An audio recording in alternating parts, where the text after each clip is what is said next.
Want to make your Instagram chats a bit more fun? You can actually draw or doodle right inside your messages. It's super easy to do, and I'll show you how. First, open the Instagram app on your phone, then tap the message icon at the top right corner to open your chats. Find and open the chat with the person you want to send a drawing to. Once you're inside that conversation, look at the bottom and tap the plus icon.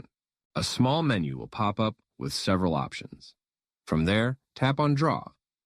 You'll now see a drawing screen appear with a few tools at the top. You can pick any color you like and adjust the brush size by sliding the line tool left or right.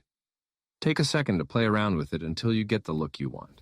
Now, use your finger to draw or doodle freely on the screen. If you mess up, just tap the undo arrow or grab the eraser to fix it. When you're happy with your drawing, tap Send, and that's it. Your doodle will appear right in the chat like a regular photo message. If this helped you, don't forget to like the video and subscribe for more quick Instagram tips. See you in the next one.